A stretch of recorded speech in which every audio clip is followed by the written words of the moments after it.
大师兄，左额图不见了。易欢，你不该回来的。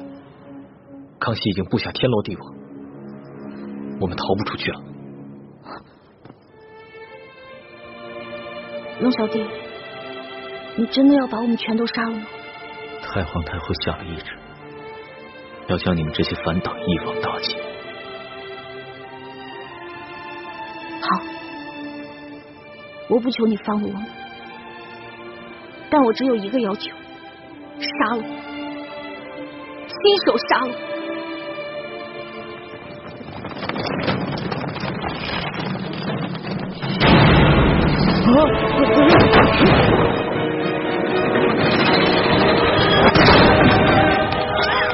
不是皇上，李公公，扶着他，这不是，别白费功夫了，你们逃不出去的。朱思轩、李易欢、雪倾城，尔等已是笼中困兽，不要再负隅顽抗。若是你们肯归降于朕，朕保证既往不咎。皇上，还是让奴才把这帮朱明联盟的余孽全部拿下吧。退下。这朱思轩、李易欢、雪倾城，你们都听好了。你们虽然是前明的余孽，但是你们屡次救了朕的性命。如果朕现在就杀了你们，你们一定会认为朕是一个无情无义、残忍嗜杀的暴君。所以，朕决定给你们一个机会。龙小弟，你是说你要放了我们吗？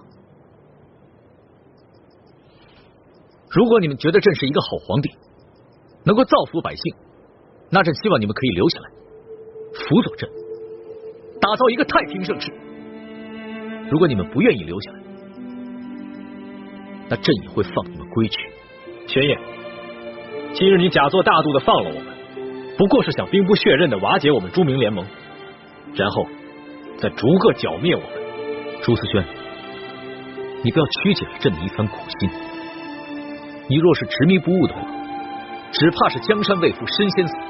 你们要是不想留下，那朕可以放你们出宫，但是出了宫门，从今往后，你们就再也不是朕的朋友，而是我大清的敌人。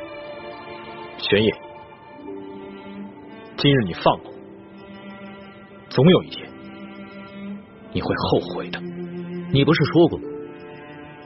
说朕胸怀宽广，能容常人之不能容。